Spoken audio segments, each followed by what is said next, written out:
Hi everybody, it's Sonia with Sonia K Creations. Just gonna wait for a few of you to pop on. Alex is hanging out with me, and if you're seeing this now, you're probably catching the replay. He's talking. I don't know how this light's best. I don't ever work from this setup, so let me know that you're watching or where you're watching from. You want to sit down with me? Maybe Alex is gonna join us. He says I'm the star of the show, so I'm gonna hang out. Maybe I'll turn my phone so you guys can catch Alex too. There he is. He's happy today. I'll have to sit sideways. At least do that for a little while. Hi Trisha and Susie. How are you guys today? Alex is super happy. And Cheryl. And Sue. I wasn't sure how many people would be on because it's Good Friday, and I know you got a lot of you have services. We have a service, but ours, we're Pacific time, so it's only 4 o'clock here. So ours isn't until 6:30. Hi, Christine from Ohio. Jennifer, they're saying hi, Alex. Can you say hi? She says I got sour cream and onion chips. I'm a mess. Hi, Yvonne and Robin and Karen and Jackie. Doing well, happy. It's Friday. Been a long week at work. Oh, I'm sure it has. Janet, Christina, Noreen, Wendy. I just found out that, next week is Alex's spring break, and then the next week after that, I think, is a regular week, but then that following week, they're halfway through the week, they're going to start going every day, which is only for another, month or so, but a couple months, but at least for now, it's good. They're all saying, hi, Alex. Hi, Beverly and Denise and Winnie. Same to you, Winnie. All right. Well, I get so many questions about Alex, and I know this is a craft page, but he's part of our little craft family, somebody said today. So I figured I might as well just kind of tell you his story, and so I don't have to, explain it all the time. I like talking about him, but just you guys don't get in a live, you don't get a craft live, you don't get to hear everything about him, and he's had quite a what's the word? Adventurous life for 19 years. He is having a happy day today. Starting your spring break today, Joyce. Oh, cool. Yeah, Alex is happy. Hi, Dana. And you guys feel free. You can ask questions throughout. If I see them and I think I can stop right then and answer them, I will. But otherwise, I'll probably answer them throughout the thing, and if I don't, then you guys can ask questions at the end. Christine's excited to hear about you, Alex. Don't spill my drink. It's like he smashed his finger. He has like a bruised fingernail. Anyway, sorry, I was looking at his fingernail. Okay, so my husband might, thanks for the stars, Cassie, and hi, Mary. My husband might pop in. He said, but he's out trying to get the lawnmower started. Well, he got it started, but so he probably has to take a shower. He's probably a mess, but anyway, so I guess we'll just get right to it. We got 80 people watching already. So Alex is going to hang out with us. So I guess I'll just start from when he was born. I have 3 kids.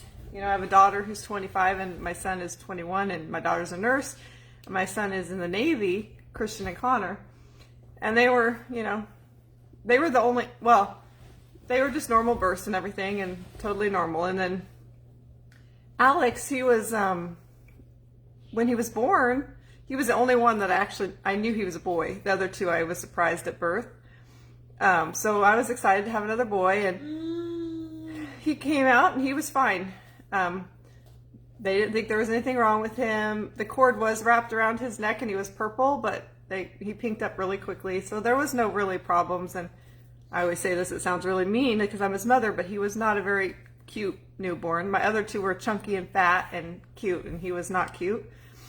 He was purple and very skinny, because I had big babies. I had 10-pound babies, and he was like 7, so and long and skinny. So he wasn't that cute, but so anyway, so everything was fine, and I was busy. I had 3 kids under the age of 5, and so I probably would have been paying a little more attention to, you know, certain things like eye contact and different things, but to me he seemed like a normal baby. You know, I couldn't really tell any difference. You know, and up until like 18 months old, I never really thought anything was different. And actually how it started was, I can't remember if my mom watched him first for a couple days or my husband's mom, but one of them watched him first and said that they thought he couldn't hear. And I'm like, no, I'm sure he can hear, because even at that age, he loves Sesame Street. And if you turn Sesame Street on and he was in a different room, he'd come running to the room. And he walked it fairly normal. He was a little bit late of a walker, but so was Connor. You know, Connor walked at like 15 months, or no, 14 months maybe, and Alex walked, well, no, and that's too late. Maybe it was, I don't know. So, yeah, he was like a month behind Connor, so he wasn't that much. You were small, Kirstine, yeah. Susie sees you. She's watching, Alex. That's Alex's aide is Susie. She's watching. So he was a little bit of a late walker, but besides that, he's fine. And but anyway, one of our parents said, Mom said that he didn't think he could hear, and I'm like, no, I think he can hear, but well, okay. Well, then the other mother watched him and said the exact same thing, not even knowing what the other mother had said. And so we're like, well, maybe there is something to this. I don't know. So we had him tested. We had to do the special testing because he's only 18 months old. He can't speak. He just sat on my lap, and they would make sounds, and you're in the soundproof booths. And I knew right away he could hear, because he would move his head the second like a little bird would tweet or whatever they would have. Hi, Tracy. So I knew he could hear, and right away they're like, yeah, he has above average hearing. He can hear fine. And so, but they go, we can't say anything, but we feel like you should have him tested in other ways, because there's probably something there. So right away we called early intervention in our town, and they started coming to our home at like 18 months old. And within a couple of visits, they said, yes, he's definitely developmentally delayed, but they didn't really know, how much. He wasn't doing a lot of things that little kids his age were supposed to be doing. And I never really even caught it, because I think I was just too busy, and people are like, did he have good eye contact? I'm like, I don't know. I thought he did. He smiled. I don't know. But anyway, I wish I had more home videos, like we do now. But back then, 20 years ago, most of us didn't have, video cameras or whatever. So they're saying hi to you, Alex. Oh, we have 122 watching you, Alex. So anyway, so then he started, because he wasn't, I think he had to be 2 or 2.5 to go to the actual preschool in our town. So they started doing home visits. And so they would come to our home a couple times a week and work with him and do different things. I don't remember exactly what, because that was 20 years ago, and we've had lots of therapy and stuff since, so I don't really remember. But probably just playing with toys and, looking at books, and I don't know. And then when he's turned 2 or so, then he started going to preschool, and he was going every day. So he's been going to school. He's going to be 20 in May, and he's been going to school since he was, basically he's been going to school since he was 18 months old, and in a building since he was 2. Hi, Judy. They're giving you lots of blue hearts. So anyway, he started going to the preschool, and I kept asking them, well, does he have, because people were bringing up the word autism, but they weren't, and just other people, oh, I think he's autistic, and I'm like, I don't know. I didn't know anything about autism at that time, really, and he was so early and so young that, I just thought, oh, he'll catch up. He's just slow, he's just taking his time. He doesn't care. Yeah, and so, but then, more and more people were saying, oh, I think he's showing signs of autism. So I kept asking the teachers, so does he have autism or what? Well, we can't technically diagnose, and you need to take him to a center for that or whatever. So finally, the director of the preschool he was in, because it was it wasn't just it was like a school preschool. It wasn't just a daycare. They have therapies and all kinds of stuff there. She said, well, I could go with you to Emmanuel Children's Hospital in Portland, Oregon, which was the closest children's hospital at that time, and they can do an evaluation, and they can give you that diagnosis if you want that. And I said, yeah, I would just rather know, So I think he was about 2.5. Hi, Jen, you made it. And we went. And there's no blood test for autism. There's no, test. Basically, they just take him in a room, and you're in another room and watching through like a window, because he doesn't act the same if his mom's there, so they don't want you there. Yeah, early intervention is awesome. So they just watched him. Basically, we just sat there and watched them. We watched them play with him for a couple hours, actually. And yeah, right when we were done, they said, oh yeah, right away. They're like, yeah, he has autism. We're not sure the degree yet, because there's no way to know that. He could be really high. At the time, actually, they thought Alex is excited hearing all about him and his chips. They said, we really feel like he probably is high functioning, but we really don't know. Well, they weren't right. So, my husband and I always say, if we knew then, if we would have known then what we do know now, we probably would have just like freaked out. So it's best. And God knew that we couldn't handle all that at that time, that we were like, okay, he's just going to need a little help, and he's going to, yes, he does love his chips. He just needs a little help, and he's gonna be as normal as he can be, and he's gonna, he's gonna speak, and he's gonna, yeah, he gets real excited. He goes like that, Well, I didn't really tell you what, like, there's 5, usually when they evaluate him, or a child, or whoever, Kathy's eating chips too. There's like, I always can't remember them, but there's like, I knew him for a long time, 5 things that they look at, and like one is like sensory. Does he have sensory issues? Which he does. He doesn't like things. He'll pick things up, and if it doesn't feel right, he just drops it. He won't eat it if it doesn't feel right, if it doesn't look right. He doesn't like certain textures. They have some sort of a speech or social speech issue, social issues, stemming, which is what he's doing, is whatever his some kids rock, he flaps. He does lots of things, but he bites his fingers. He does a lot of things. Goes like this, you might see. He's happy, though. People are like, how do you know if he's happy or if he's mad? I'm like, you can tell, because he'll do this when he's happy, but you can see his face is smiling. But if he's doing this and he's got a ground, he's a popaholic. He shouldn't drink that much pop. But if he's going like this and he's got a frown, you just know. But anyway, so he had all, and usually it's like you only have to have 2 or 3 of those things to be considered having autism, but he had all 5. They're like, oh yeah, he's got them all. So anyway, so where was I at? Because I went kind of back on that. So they said he had autism. Oh gosh, where was I? So anyway, so we got that diagnosis, but they thought it was high functioning. Oh, hi Tara, you'll have to go back because I'm kind of getting to the point where we found out he has autism. So, but they thought, well, we can't really say for sure, but we think he's, probably high functioning. And oh yeah, he is big, Marla. But we'll, you just go on and go to early intervention, and that's all you can do, and they'll work with you and all that. And so that's what we did, and that's what our life was like. We had for the first 6 years of his life, he went to school every day. We had home visits and school. We had a therapist, and we went to Hood River, Oregon, to a therapist that our insurance paid for. Occupational therapist, speech therapy. He didn't need physical therapy because they tested him for that, and he's like, he can jump and run and do all that. He's hi Terry. He doesn't need physical therapy, but he has had speech therapy, occupational therapy, all that since he was very young.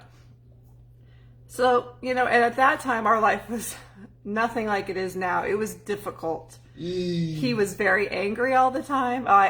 Just imagine that. I probably will cry at least once or twice during this video, because I get really emotional during some of this story. I've told this story at my church, so I've told it a few times, but he was very angry, and we only had we're pastors, and we lived in a parsonage, and we only had a 3-bedroom house, and it wasn't fair for our other kids to have him either one of them to have him in the room with them, because he destroyed things, and he would never sleep at night, and so he was in our bedroom. Well, good thing we had a really big bedroom, so we put a toddler bed. I'll read that really long post, Livy, eventually. Thank you for it, though. It sounds sweet. But And so we put a toddler bed at the foot of our bed, and that's where he slept after he got out of the crib, And because we kept him in the crib as long as possible until he, of course, like every kid, was climbing out. Thank you, Eileen. So he slept in our room, and most of the time he was in the bed with us, but we tried to keep him in the toddler bed. But and it was not fun because my husband was working 3 jobs sometimes. He was working the church. He had a full-time job at a hardware store. Thanks, Tracy. And he also worked overnight some nights for my mom, who ran a home for the elderly, because we still owned a home in the town close to our town, but we were trying to sell it, and we hadn't sold it yet. So to pay for that, he had to work 3 jobs so I could stay home and with our 3 kids. And so Alex wouldn't sleep at night, and so Jim would usually end up on the couch. And Alex would be in the room with me, and he'd always wake up at least once throughout the night and just literally scream for 2 hours, like just hitting himself, kicking, screaming. And you would try so hard to comfort him. And he, thanks, Jackie. You couldn't comfort him. I would just sometimes lay in my bed with the pillow over my head because I just and cry because I was so like, I don't know what to do, And we would give him we had a bathtub right next to our, it was a master bathroom. And so I could lay in my bed and put him in the bathtub and just watch him from the bed, and sometimes that would calm him down, but mostly not. And he would just scream and scream. And, it was just not a fun time in our life. And my husband had to go to work early in the morning. And so I would just be like, go on the couch, and I would be up with him. And thank God he was going to school at such a young age, because I could get him off. People are like, how are you surviving? And I'm like, well, I get my 3 kids off to school, and then I sleep, because otherwise I couldn't have survived. So that was a hard time in our life. And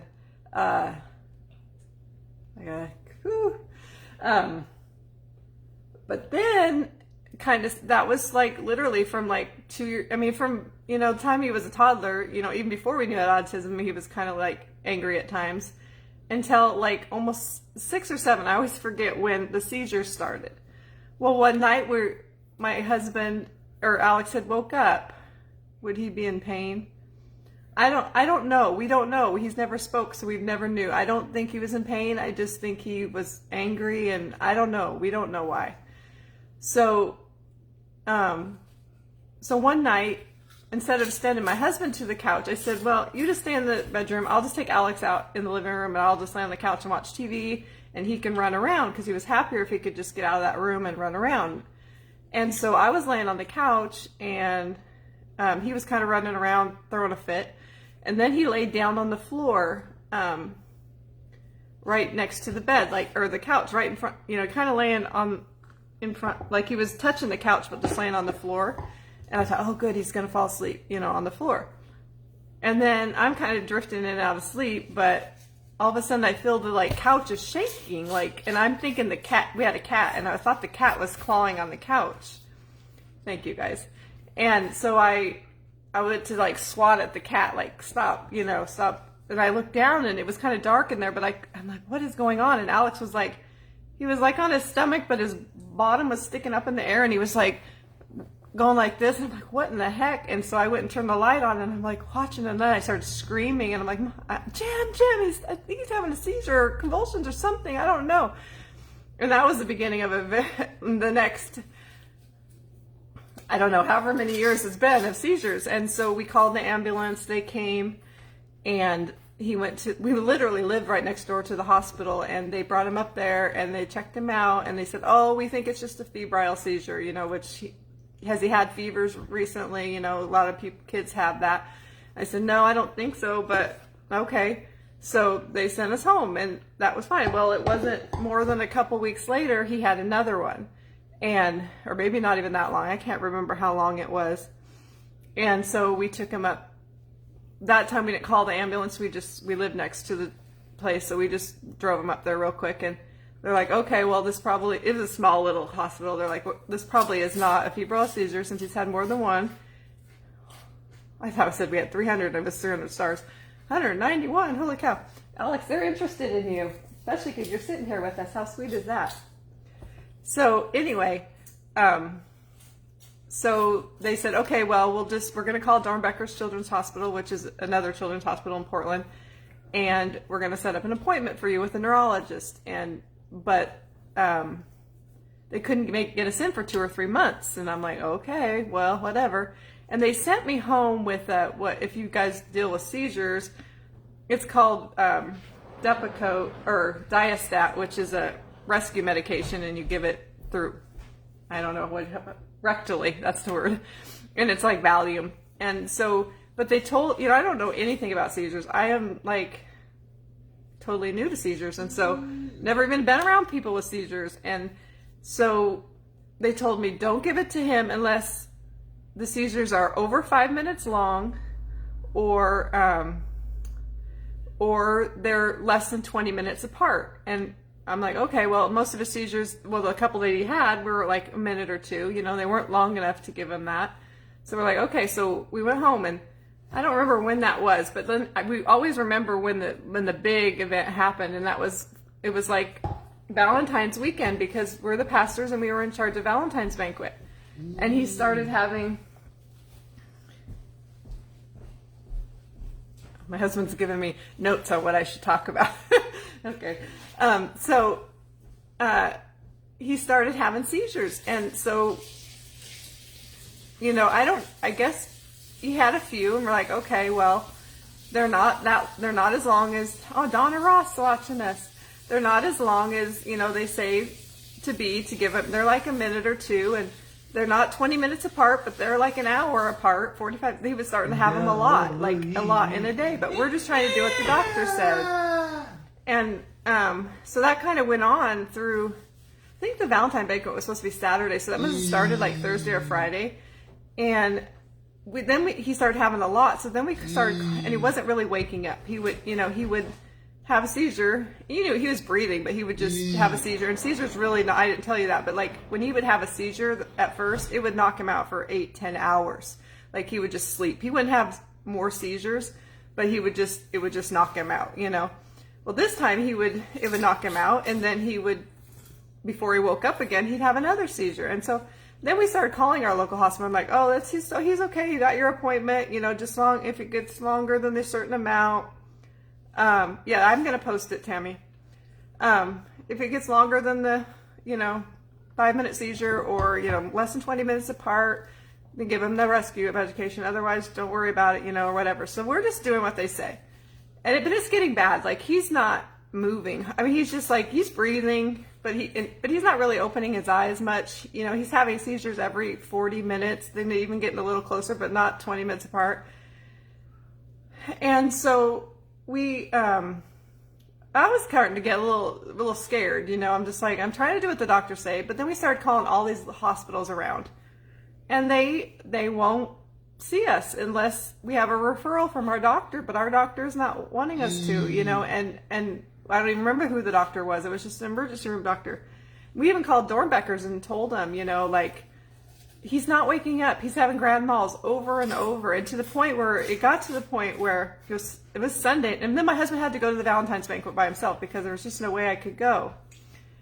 But that Sunday, my Alex was just like lifeless. I mean, like just laying there, so tiny, hadn't eaten anything, had lost weight just in a few days, and yeah, it was scary. And my husband actually came over and got him during service on Sunday morning, or actually had one of the men from our church come over and carry him in, and he was just like, so that we could pray for him. He was just like laying there in this guy's arms. It was so sad. And so we prayed for him, and then so that day went on, and then by that evening we had called so many times, and we finally got a hold of this nurse up at our local hospital, and he said, you know what, I don't care what they say. If it was my kid, I would load him up in the van and take him to Dornbeckers. They're not going to turn you away. Just go to the emergency room and just take him. You need to take him. And we're like, okay. So we were supposed to have Sunday night church, and my husband just went over there, and the lady that was our Sunday school teacher for our kids, she was there, and he said, can you watch our other kids? I'm not going to be, we're taking Alex. And so we said, okay. So she said, yeah, I'll watch him, of course. And so we loaded up. We didn't bring any extra clothes or anything because we didn't think it would be that big a deal. Well, we drove an hour and a half. We live out in the country, and we had to drive an hour and a half it was about an hour and a half to Dornbeckers, I think, downtown Portland, Oregon. And so we took him there, and we got there, and like, it was late, it was late at night, and there was a lot of people in the emergency room, waiting room, and I went up and I explained it, and they said, okay, we'll sit down. And I'm like, okay. And that was the one and only time we actually prayed. We said, God, I prayed. I always say we, but I told my husband this later, that I prayed, God, just let him have a full-on grand mal right here. He needs to have one. And he had gotten to the point where he was just having eye fluttering, and that's the only way you knew that he was having a seizure, because his body had given up. Like, every muscle was worn out. I didn't tell you, we approximate that he had anywhere from 50 to 80 seizures in a very short time. So his body, the doctor told me later that a grand mal seizure to somebody that's never had one is like running a 26-mile marathon. So to have like 80 of them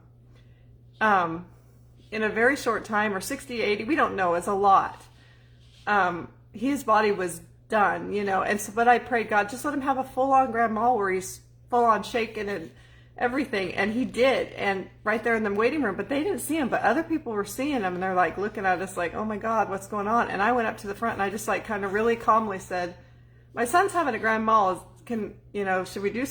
Oh, well, there was a bed. All of a sudden, there was a bed available. There wasn't before that, but there was. And they brought him in. And that was the first time they had to bag him. He wasn't breathing. He was purple. And I had told you he had been turning purple throughout the weekend, like when he'd have a seizure, because you hold your breath and, you turn kind of purple. And he had been turning more purple than normal.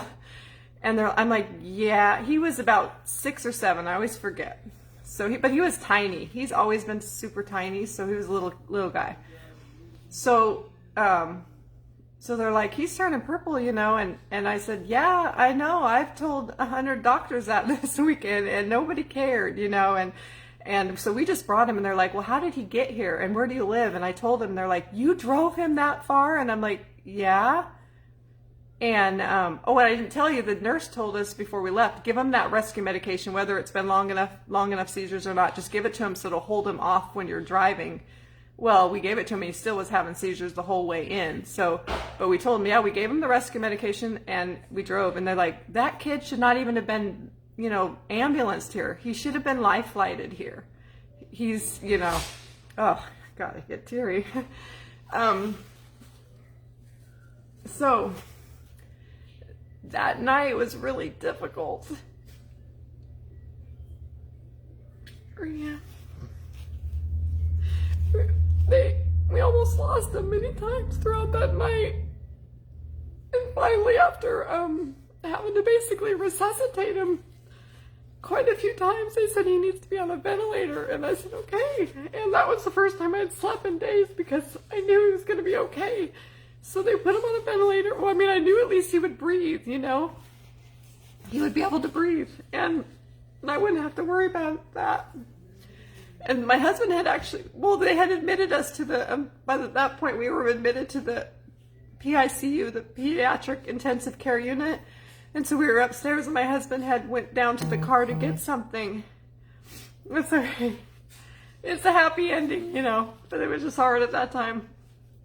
And so my husband went to the car, and that's when they told me, he needs to have a ventilator. And I kind of broke down, but he came back, and they put the ventilator in him, which is kind of a traumatic experience, to put that in. So they have you leave the room, but you can hear him gagging and all that. But we did have the best nurse ever. We will always remember her. And anyway, so he was put on a ventilator, and it basically was to give his body a chance to, and plus he was getting all kinds of, seizure medication just to get the seizures to stop, because he was still having lots of seizures. And so they put him on the ventilator, and I forget how many days, but it was close to a week, or maybe, I don't know, we were in there a week, or I don't remember how many days, but they keep him in there until he will start trying to breathe above the machine, and his body, will, start working again. But yeah, the doctors were like, yeah, this was a mistake on all these doctors' parts. He should have been life flighted here. He, you know, at the very least, they had this thing called Panda Care, and they would take this special ambulance out and pick him up. But anyway, so we were there, and we didn't have any clean clothes. We had nothing. So my husband always says, you know, when you're really close to your church members, when you ask your church members to go in your underwear drawer and get you some underwear. So our Sally, if she's on here watching, which I don't know if she is, but she did that for us. So we got clothes, and actually I think my husband, I think he ended up coming home after a day or two to help with the kids, but I think we were both there most of that time. I mean, I was there the entire time, and I have pictures. I should post them. I look like a wreck, actually. But so he was there, and then, you know, they said, okay, now he's going to be on seizure medication, and you're going to go home, and it's going to be a different life, but, you know, this should help. And we went home, and it didn't really help. And then he's a really picky eater, and they want him to take, you know, 14 or at one point 20-something pills a day, and he wouldn't eat anything, and he wouldn't take pills, and he won't drink liquid, and so we couldn't get his medication in him, and we'd have to give him pudding every day, and then he got sick of pudding, and so it was really hard to keep the seizures from happening, and so they were just still happening all the time. It was constant. Like, I'm always worried he's going to fall and crack his head open. You know, I was just scared. You know, he was, at that point, our church that we were in, they had started building him his own room, and they actually had plans for that even before the seizures happened. But while we were in the hospital, they got it close to done. Well, then I'm not going to put him in his own room, because I'm not going to be that far away from him, because, you know, I got to be able to see him. So he still stayed with us for a long time after that. He'd play in his room, but the seizures kept going, and it wasn't more than 3 weeks later or something, we ended up at the hospital again, and this time he took an ambulance to Dornbeckers, and he was in there again, and he didn't end up in the well, I don't think he was in the intensive care unit that time, but he ended up having a pretty long stay again, just to keep him from getting to that point where he had to be resuscitated, you know. So that's kind of been our life, you know, and because he wouldn't take his, like I said, he wouldn't eat the meds. You know, we called it seemed like once a week we were on the phone in the middle of the night calling the neurologist or calling the on-call neurologist. What do we do? What do we do? He won't take his medication. Well, just take a big scoop of frosting and put 14 pills in it, you know, and like, it tastes gross. He don't like frosting. He's not like normal kids. He just won't. And they were used to working with kids with epilepsy, but they weren't used to working with kids with epilepsy and autism, is what we found, because they would try. I'm like, you can't reason with him. They'd be like, well, just tell him that this will make him better. And I'm like, I could tell him that now, and he's almost 20 years old, and he doesn't understand that. He doesn't know what you're talking about. So the seizures they were uncontrollable for years. I mean, like, we were just so lucky all these years. He had never broke anything. He fell flat on his face at school. He had the biggest goose egg you've ever seen. Had CAT scans. Nope, he was fine. We thought he broke his foot once because he fell off the countertop. He used to climb on the counters all the time, and he had a seizure while he was on the counter, and he fell off. We had wood stairs, a really long set of stairs at our last parsonage, and he tumbled down them because he had a seizure on the stairs, and I never would let him on the stairs, but he happened to get on the stairs, and he went all the way down and kind of rolled across the floor and hit the baseboard heater at the other side of the room, and to this day has a dent in the baseboard heater from his head hitting it, but he never hurt himself. And so we were just lucky, he was in and out of the hospitals all the time. He would, because he wouldn't take his medication. His main medication is Depakote, and it's valproic acid, and it's a really good seizure medication if you will take it.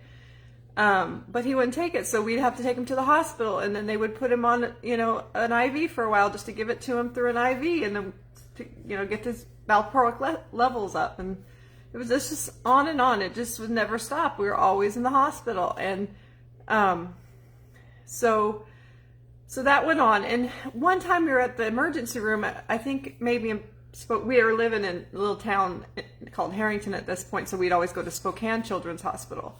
We had switched from Dornbecker to Spokane Children's Hospital.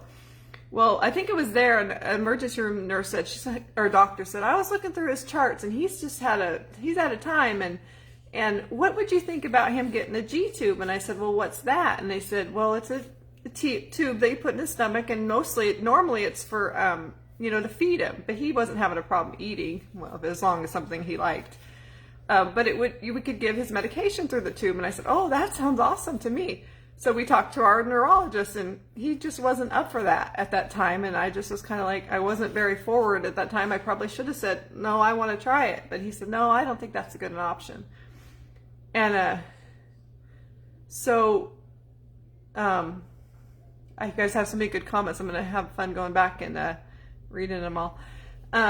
So I'm like, okay, so I don't know how much longer we waited after that. It was probably a couple of years, and it was still like, he was getting up to be, I didn't tell you, even before that, then he had the doctors told us we should get him a VNS. This was when we were still at Dornbecker's in still Portland area, which is, he has it in his chest to this day, and he gets it replaced periodically. I guess it looks like a pacemaker, but it has a wire that goes up to something in your neck and the vagus nerve, and it sends out this impulse to help control seizures somehow. We don't know if we think it does help a little, because when the battery goes low, his seizures will increase. So he's had that ever since. So he had surgery for that. Well then, but he was still having a lot of seizures. So this G-tube thing came up. Well, after another couple of years of dealing with this, I was just sick of it, and I think I'm thinking this was probably around 2000. We just had it come up on our Facebook memories. I think he got his G-tube in maybe 2012 or 13. I'm not sure. So probably 7 or 8 years ago. So I just finally went to the neurologist and said, I want the G-tube. He needs it, because we can't get him to take medication. You want 20 something pills a day? No, he never gets even a third of his medication. And I didn't tell you guys, basically they tell me he has, in some levels, he's at a 6-month-old level. Because he can't speak like a 6-month-old even would speak. He's no higher than a 2-year-old in many ways. I mean, he's bigger, so he can get a cup out of the cupboard, but he's basically a toddler, so you can't reason with him. So I said, I want the G-tube, because he's not going to take medication. It's just not going to happen. And so they're like, okay, let's go for it. And so we talked to the surgeon, and it just happened really quick, and we got the G-tube. And it has been the best thing ever, just to be able to know every day that he gets his medication. He's supposed to have it 3 times a day. He gets it.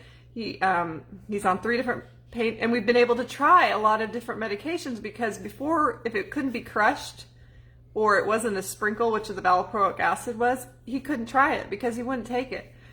And so, thanks, Joanne. So we could try to do medication. So we found one called Onfi, and then we added that. So he's on 3 different medications. He gets it in this tube every day. The one thing bad about the tube is that it has to be replaced periodically, and we're supposed to do it. And it wouldn't be that difficult, except for that it's basically a raw wound in your stomach at all the time. So he gets a shower every day just to clean it off, because he doesn't want you to touch it. It's all goopy and gross every day if you don't wash it. But to take it out and put another one in, it's not a difficult process, but it's painful to him, and he doesn't like it. And so we had done it maybe once or twice successfully, and then the one time we tried, and it was gross. There was blood, and it was a mess, and he wasn't hurt, but it was painful for him. And we ended up taking him to the emergency room, and they put him in, they had to sedate him and do it. So now we just take it. They won't do it in our local emergency room. Woo, we got 220 people listening. They won't do it in our local emergency room, but we take him every 6 months to a year to, now we go to Seattle Children's Hospital, because we moved to Yakima. And we have it replaced. They just sedate him. It's a surgery technically, but it's in and out. So, because if it gets taken out, because he could pull it out himself if he wanted to. It's just a little balloon in there that holds it in, but it hurts, so he doesn't usually touch it. And And he won't let you touch it unless you're coming with the syringe to put, he knows, okay, she's just going to put that in. She's not going to clean it. That's why he gets a shower every day to clean it, because that really, I just let him stand in the shower and it cleans it off. But it's been the greatest thing. And his seizures, you know, have really decreased. Now, he has seizures every day, but he hasn't had a big one in a while. But so that was 2012, I'm pretty sure. And then 2016, here we're living in Yakima, and he wasn't having a lot of seizures, but he still was having, you know, they still were not controlled. They still aren't controlled to this day. He still has them every night when he sleeps, but at least they're when he's sleeping and he's safe. Well, it was actually Memorial Day, and my kids were home. My daughter was in college at that point, and she had come home for the weekend, I guess. And we actually were just saying how it was so nice because we were all still in our pajamas. It was 1 o'clock in the afternoon. How long have I been on here? Okay, I don't want to keep you forever. 1 o'clock in the afternoon, and we were all in our pajamas. We were sitting on the couch. Actually, I was sitting right over there. And Alex had went into what is now our dining room, but at that time was our family room. And all of a sudden we could tell he had a seizure, but it was just a real quick one.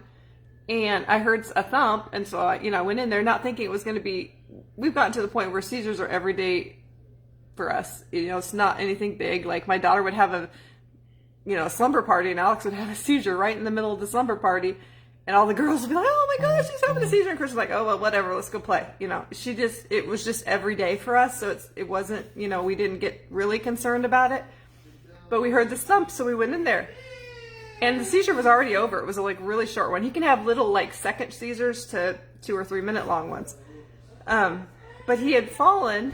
And so I kind of tried to lay him down. Well, I knew something was wrong, because when I tried to lay him down, he was kind of out of it from the seizure, but he was in pain enough that he grabbed my hair and about ripped it out of my head and was crying and with tears. And Alex does not have tears. If he has tears in his eyes, you know that he is sick. I mean, he is hurting bad, because he might throw a fit, but he doesn't cry. So I tried to lay him down, and then my husband was trying to move him. Oh, he did not want to be moved.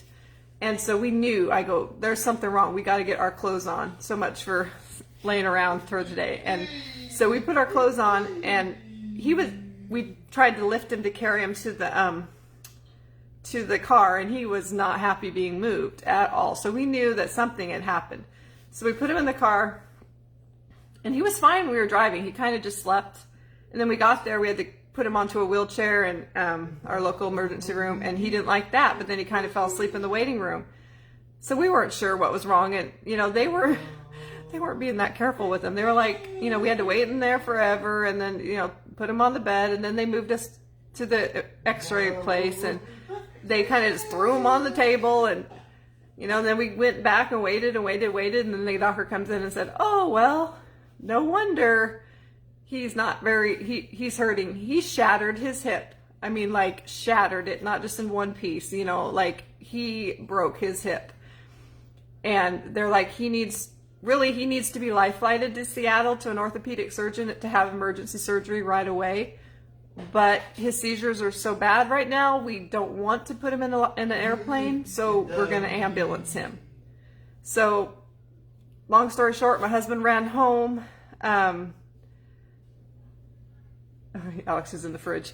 My husband ran home, got us some clothes, because we've already ended up hospitals way too many times with no clothes, and you feel really gross. And so he went home to get clothes, and we weren't sure, and they were going to let me go in the ambulance with him, but my husband would follow behind in the van. So we met up, and here comes Alex with the salad. And so we ended up driving to Seattle. It was Memorial Day weekend, so it was Memorial that Monday. And so my mind just went blank. So the traffic was horrendous, and then we had to go over mountain passes. If you guys saw that video that I showed you that day, that was the mountain passes we were going over, and it was just back-to-back, wall-to-wall traffic, and it took us, what should have taken us 2.5 to 3 hours, what did it take us, Jim, 5 hours? Yeah, so my bottom was killing me, because you get to sit on a seat this big, but we hadn't eaten all day either, and my husband had gotten some food and a drink for me, and he was right behind me, and he's showing me while we're in traffic that he has my drink, and I'm just so thirsty. And I said I was kind of laughing, and I was talking to the ambulance guy, and he's like, "What's going on?" I said, "Oh, my husband has my drink, and I'm so thirsty, and I haven't eaten anything." And he's like, "Well, do you want me to get it?" And I said, "Well, I'm sure that's against your rules," because we were just sitting in traffic. And he's like, "I don't care." So he jumped out the car, got me my drink and some peanuts, I think, and so anyway, so we got there, and that night, like 10 o'clock at night, he had emergency surgery. He has a big, I think, one plate or maybe two plates and 3 screws, big screws in his leg, and they put him back together. And then they're worried because why does he was 15, so why does a 15-year-old have a broken hip?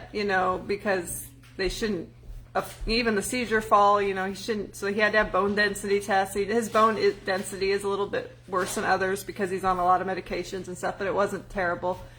So anyway, that was the start of, we almost lost him. He almost died before, but this next 11 weeks was the hardest time of my entire life. Even more than when we almost lost him or when he was up all night screaming. We had to keep him off his feet, off his legs for 11, well, they told me 12 weeks to start. And my husband was going on a mission trip during that time. So thank God my daughter came home and helped me a little bit. And we had to take him every couple weeks back to Seattle, and we had to lift him. And he was in a recliner in our living room or in his bed. And we moved a queen size bed into his room.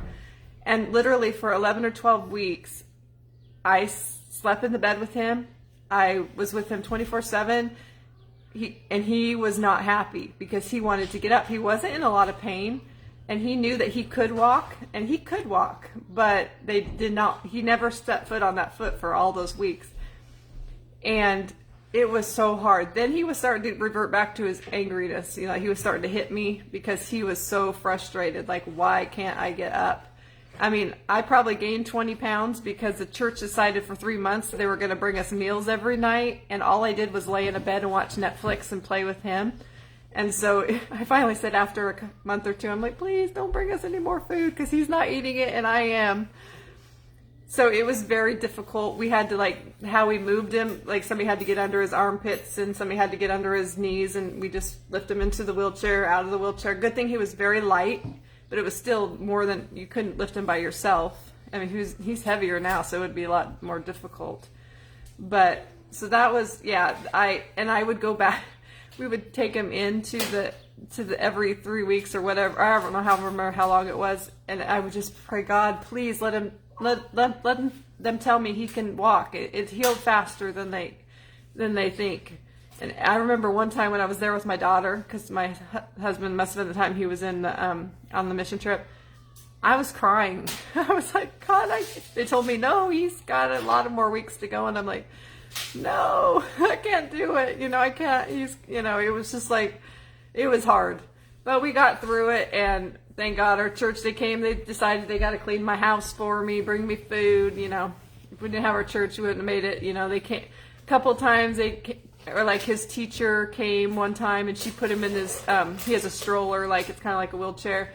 She strolled him down to the park, and, as long as he wasn't on his feet, he could do stuff. And so that was that. And then, so that was quite a few years ago, but it's, the seizures were still happening. And did your husband have to be on the trip?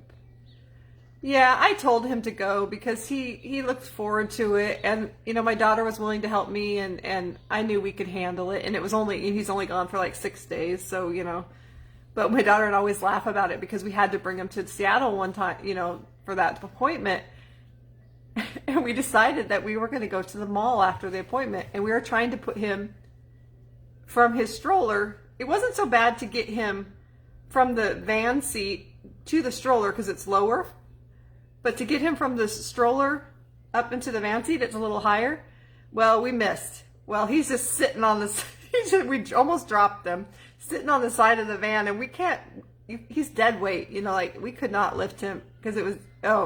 We were just laughing because we didn't know what to do, but I don't remember exactly how we figured it out, but I guess we figured it out. So anyway, so that happened.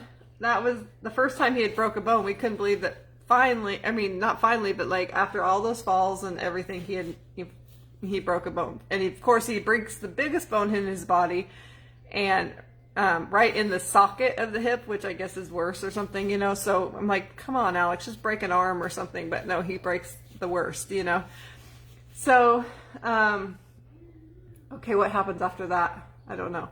Well, all this time he's been like going to, you know, school, and that was all, of course, that ruined our entire summer, because that happened Memorial Day weekend, so the end of May, and school was going to end soon anyway. And then, so he just didn't go to school anymore. And then he basically got freed to walk again the end of August.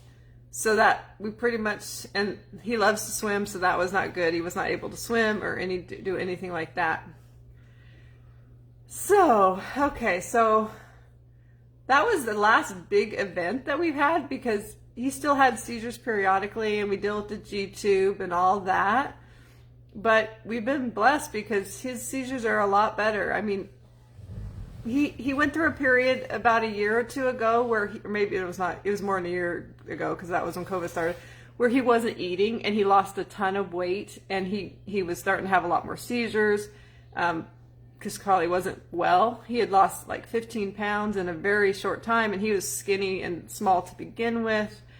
And so that was a hard time. We ended up having to take him to the hospital for that. You know, they just gave him, you know, intravenous fluids and different things. But so he's had some little episodes and stuff, and he has seizures every night. We have a video monitor where we listen and can watch whatever. We've gotten to the point where we know we can watch it on the monitor, and we know he's okay. We know that we don't have to go in there. But usually if he has a decent seizure, one of us will get up and go just to be with him. You know, they say he's not really conscious, doesn't really see you, but we like to hold his hand, and it's okay, Alex, and we'll go in there. And so we do that. But, you know, they're a lot better than they ever been. And I mean, quite a few years ago, if they've ever been this good, I would have been so happy. So that was that. What else should I talk about? Oh, my husband gave me this note.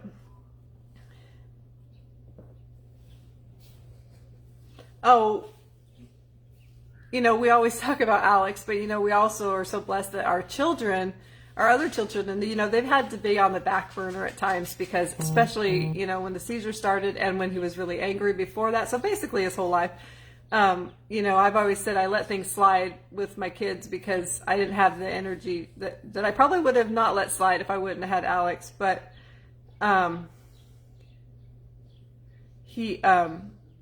but they just have been so good about loving him and just understanding that, you know, mom and dad are busy with Alex right now, and that we'll get our time, you know. So we've just been really blessed that they love him so much, and thank God, because I already am nervous about, you know, when we pass away, you know, but I know they'll take care of him. And I said, you got to teach your kids to love him, because he might outlive you, you know. But they've just been so good. And then one year, 2008, you know, we had just been dealing with all the seizures where they were at their highest, but we probably had them a little controlled maybe, because I said, we wanted to go to Disneyland, and I said, we're not going to take Alex. And my husband's like, no, he's part of our family, we're taking him. And I said, no, I feel like he's not going to enjoy it anyway. And our kids just need a break, and we need a break. And so I talked my husband into it, and it was the best trip. My kids love Alex, but they said when we asked them, what was the best part of the trip? You know, we're thinking they're going to tell us a certain ride. They're going to tell us, you know, oh, this restaurant we went to. No, the best things for them, we didn't have to worry. When we went to a restaurant, we didn't have to wolf our food, because it used to be where we couldn't even really go to a sit-down restaurant because he would throw a fit, and one of us would end up in the car with him, and we had to eat our food so fast, and then we got to eat a meal and not rush. And we didn't have to lock the doors, because even to this day, we have alarms on our doors. We have locks on our doors. We're always locked in our home, you know, because he's a flight risk. I mean, I don't talk about the every day with him, but he's just a lot of work. So, and they're like, that's the best part. But our kids have just been awesome. They just love him. They just love him a lot. But as an everyday, yeah, like Alex is a flight risk. We have to lock the doors. He doesn't understand. He just goes out. He'll walk in front of a car. We've lost him 3 or 4 times. We've had to have the cops come. We lost him for a couple hours once on Mother's Day. I was a wreck. I was running around. I had holes in my nylons, and I was running through bushes, and it was horrible. And we've lost him a few other times. We haven't lost him since we lived in Yakima, but thank God, because there's a lot more traffic here. But, you know, he he's never been potty trained. We tried, but it's never happened. So, you know, I always say I've changed more diapers than the Duggars because I work for my mom in an elderly home. I've had 3 kids, and I've been changing diapers continuously for 25 years. So there was a 2-month gap between the time Connor or Christian was potty trained and the time Connor was born. But besides that, I've been changing diapers, and you know, he can't speak. I'm not telling you all this to show you pity, but this is just kind of our life. And what else should I talk about? How Depakote helped with autism. Oh yeah, well, the one thing we always say, the one good thing that happened because of seizures is that he was put on Depakote. Up until when the seizures started, he was so angry, and many people had said, you need to give him medication, you need to medicate him, you need to, you know, and I didn't want him to be a zombie. I didn't want to give him medication. So I was like, no, we can deal with it, you know, and so I never did.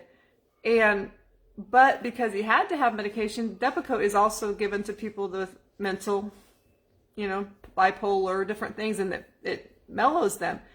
And ever since we gave him that medication, he has been, he's changed completely. Like I told you, he would scream and yell and throw fits.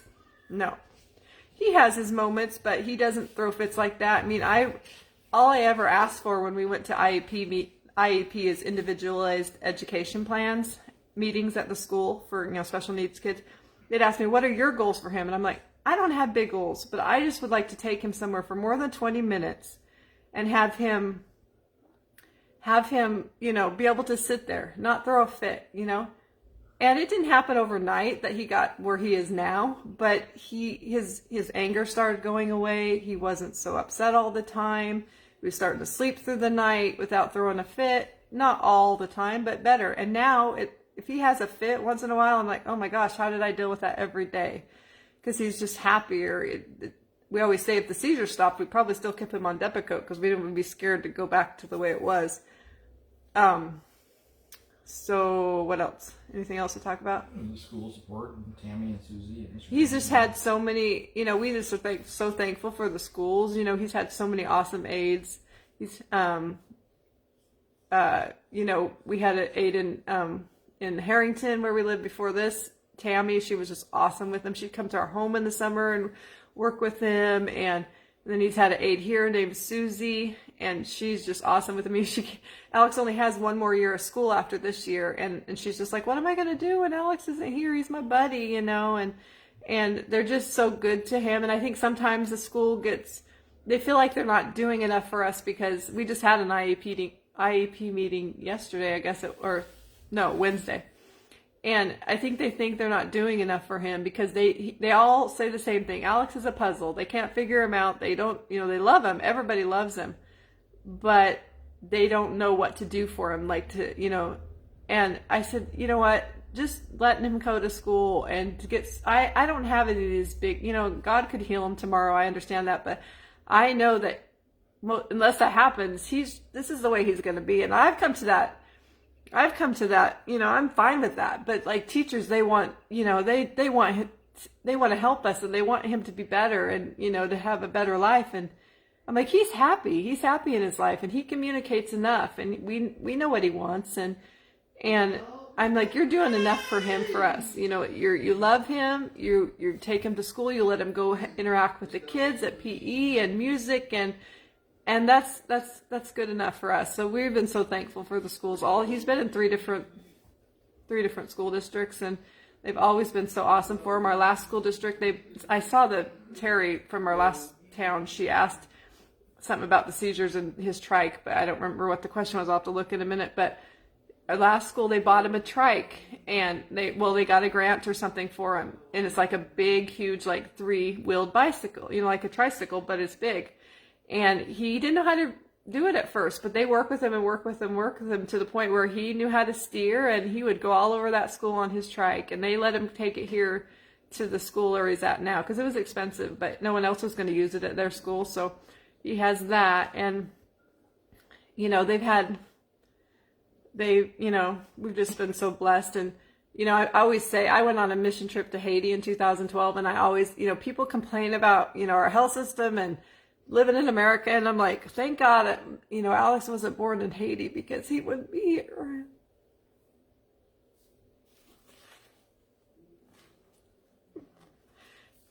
I mean, the doctors were listening, but in the end, they saved his life, and if he was in Haiti, he would be dead. I know. Alex is just a joy, and I couldn't imagine my life without him. And my husband and I always say, of course, we would have been devastated if he would have died back then. But now we're so much more attached, and if it happens now, it'd be a lot worse. But anyway, so you guys, was the trike before or after the broken hip? No, the broken hip was when we moved here, Terry. So yeah, he had the trike whale before that. So if you guys have any questions, go ahead and start asking him. If you asked them earlier and I missed them, just ask and I'll answer them. But Alex is just fun. We take him I'll just talk for a few more minutes just about everyday life with him, and I'll look for your questions. We just take him everywhere. Now we have taken him to Disney twice, and he loves Disneyland. He's not like a normal autistic child. He likes to be around people. He has moments where he likes to be by himself, but he loves people. People love him.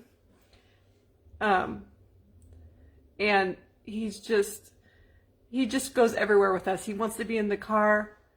What is the age difference between our kids? My daughter's 25, and then my son is, well, I think he's going to be 22. So they're like 33 months apart. And then Alex was born 23 months later. So him and his brother are pretty close. Did he try to pull out the G-tube at first? Yes. He would touch it and try to pull on it, but you pull a little bit and it hurts. I mean, you could give it a good yank and it'd be out, but you pull it a little bit and you could pull it out. What medicine was a game changer? I think the Onfi that we got him on, because whenever we run out of Onfi, because with insurance, sometimes, I'll make sure I'm not missing sometimes with insurance, they're kind of a pain, even though America is great. They won't fill it, as often as it needs. And sometimes we're like a day short, and so he'll go without it and the seizures will start coming again. Yes, he loves music. And so he always has a video playing in his room. He has a good setup in his room. He's got his bed, his toys. I showed it. He has got a TV, and we have it set up where we can be in our bedroom and with the phone. My husband can turn on TV show for him or whatever. And he likes anything with music, so I always play Disney or Sesame Street or anything like that. But we take him everywhere with us. Things he loves to do, of course, eat chips, swim, bounce on the trampoline, swing, just go for walks in his stroller. His birthday is May 23rd, and he will be 20. And it's so weird to have almost a 20-year-old that you still look at as a 2-year-old, you know what I mean? Because it's just weird, But I know I'll think of other things I would like to have told you, but How the church supports us. what toys does he play with? He right now he's just really into books, the hard books that are hard pages like little babies use. So we buy them at the Dollar Tree all the time. So every time we go to the Dollar Tree, he gets a book. We've tried. Okay, can he get a good night's sleep watching the monitor? Does it communicate? Okay, I gotta remember those questions. What was I answering? Oh, he plays with just little musical toys that like a 2-year-old would like. I mean, like a little VTech toy or, that plays music. He has one that's like a little camping lantern and it plays Twinkle Twinkle and he loves it. He knows how many times to push the button to get it to Twinkle Twinkle. So he's a smart little cookie at times. Somebody said, does he communicate with the computer? We've tried that, but at his IEP, they're like, he has an aversion to it. We've tried pictures since he was 2 years old, picture systems before the computers were there, and it just doesn't work. And then somebody else. Yeah, so you're sleeping. Oh, we have times where sleeping is not the best. Like ever since COVID, he hasn't been on the regular schedule because of no school. So he'll sleep during the day and he wants to be up all night. And I mean, I'm kind of over the being scared about watching for the seizures because I've seen, people don't believe it, but over the years we've seen thousands and thousands of seizures. so they don't scare me like they used to. But as far as not getting a good night's sleep, it's mostly because he doesn't want to sleep, so I have to get up with him in the night and just hang out with him for 2 or 3 hours till he'll go back to sleep. Is he obsessed with anything? Somebody said he's obsessed with beads, like Mardi Gras beads and chips. I think that would be the, oh, and Chewies. He's always chewing on, he usually has a Chewy, and there's one sitting right here. Like, anytime we see Chewies, like rubber ducks, or this is his pelican one, he's always chewing on them, because otherwise he chews on his fingers. His fingers are very swollen and calloused because he's bit his fingers his whole life, and they're, you know. Did you try American Sign Language? Or didn't you try American? Well, we've tried sign language many times, and he's always had an aversion to that too. He'll hit you. He doesn't want to do that. And like his teacher was saying the other night, she's like, he has his own sign language. He communicates. It's just in his own way. Does he need some Mardi Gras beads? He always needs Mardi Gras beads. We're always throwing them away because they just get old and ratty. He has them in his hand when he's eating ranch, and they just get gross. And you know, so, but yeah, he's definitely obsessed with beads, and usually at Christmas time he gets a stocking full of Chewies, beads, chips, Pringles. You know, that's the things he likes the most. And oh, he's also obsessed with hairbrushes, and he used to be obsessed with shoes. He, in fact, his school asked if they could have a basket of shoes, as long as they were old shoes, as long as they were clean, because he loves the tread on the bottom of the shoes. That's his whole sensory thing. That's why he likes the hairbrushes. He's obsessed with looking at himself in the mirror. He likes that.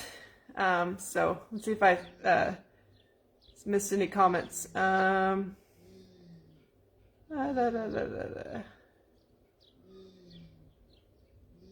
Did you all try CBD oil or whatever the component of marijuana is that dramatically helps seizures in many kids? Well, we had thought about that, and then French fries. He is not a big French fry eater. Sometimes he will eat French fries, but not very often. He's a very, very, very picky eater. Right now, he's only wanting to eat salad and chips, and it's very irritating because he's just not getting good nutrition right now. We thought about the CBD oil. It's like a fine line, you know, like, because we're pastors, you know, we just don't want it to look like, I know there's nothing wrong with it, but then we got the G-tube, and it's helped his seizures so much that we just we haven't, you know, gone back to that. I'm wondering, has anyone ever said that keto diet would make a difference? Yes. And I didn't talk about that. When he was 4 years old, before the seizures started, we tried to put him on basically a keto diet, gluten-free, dairy-free, ignoring you. I don't know what that is. We tried to put him on that, and we did it for 6-8 months. And it made his life not fun, and it didn't help him at all. So, but yeah, they've talked about the keto diet, but he just can't do it. Will he use utensils like spoon or fork? My nephew, Alex, mostly eats with his fingers, but he can use a fork quite well. A spoon quite well. A fork, not so well. I mean, if he can, he doesn't know how to, like, stab. He only tries to scoop it up with the fork, so it doesn't work very well. But he can use a spoon pretty good, and all that is because of the school. It's been so good at working with him. Christians in Ireland because of My daughter, I feel like, is a nurse to this day because what she's grown up with. So, okay. Did you get the G-tube in Spokane? Yes, we did at Seattle Children's Hospital. What do you think helped with his anger? We think the medication that he's on, the Depakote. Oh, no, that's fine. I was just like, I don't know if she's mad at me. Oh, that's nice, Jennifer. Oh, that's cool about the CBD oil. Yeah, well, somebody was talking about the G-tube. Yeah, I've thought about recently maybe giving him some food. When he broke his hip, we already had the G-tube in, which was awesome because they wouldn't let him go home from the hospital until he ate, and he would not eat. And so finally they said, okay, well, we can set you up with a gravity-fed system because we don't have the stuff for feeding him all the time. We just have the syringe to put it in the medicine in. And so they set me up. So they let him come home without eating because we gave him food through his tube. So we can give him food at the time. It's okay, Jessica. That's fine. Oh no, I saw that it wasn't on purpose. That's fine.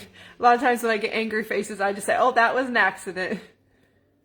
So, but all this to say, Alex is a sweet boy, and it's been a hard life, but, you know, I want to talk about him, I'll cry, but, you know, the blessing that he gives us and everybody he meets, everybody loves Alex. I have not met one person. We've had some rude people in restaurants, you know, because he's been angry or upset or noisy, or even when he's happy, he's loud. But on the whole, we've had just even complete strangers come up to us and say, we just want you to know that you're doing an awesome job. I know that it's hard. I can tell this is hard for you, but you're doing awesome, you know. And so there's been hard times, but most of the time he's just a blessing to have, you know. He's happy, and I don't like to leave him. People are like, oh, you need a break, you need to get away, but he's a lot of work physically, like, because I have to dress him, bathe him, you know, cut his toenails, cut his fingernails, shave him now, change his diapers, change his bed all the time because he wets through. He's a lot of physical care, but he's not mentally draining to me. He's just fun to be around. I almost like to, I mean, him and my husband and my other two kids, I'd rather be around more than anybody, you know. They're just fun to be with. What? He's the favorite. My husband says Alex is the favorite. Well, that's true sometimes, because Alex doesn't expect anything. In the end, it's all worth it. Yep. So, if you guys don't have any more questions, if I think of anything more that I wanted to tell you, I'll tell you. Throughout this month, I might be doing some blue crafts, some more things with, you know, about Alex, or maybe I might do a live and just show you Alex throughout the day, you know, just kind of, okay, we're going to do this with Alex today or whatever. But, you know, it's his month, so we're going to do some stuff. He is one of the best parts. He is one of the best parts of this family. He's just sweet. He's just fun. But anyway, that's my story. 1 hour and 11 minutes. That wasn't too bad. I could probably think of more things, but that's the gist of his life. And oh, and coming up, you know, he only has one more. That's a big thing now. I don't know what's going to happen now, because I'm going to take care of him. When he turned 18, I became his. I can become his in Washington State. It's really nice. I get paid to be his caregiver. Now, I never knew I would get paid to be his caregiver. I was just going to be his caregiver for as long as hopefully till I'm in my 80s. I don't know, as long as I can. But they do pay you to do it, so I do that.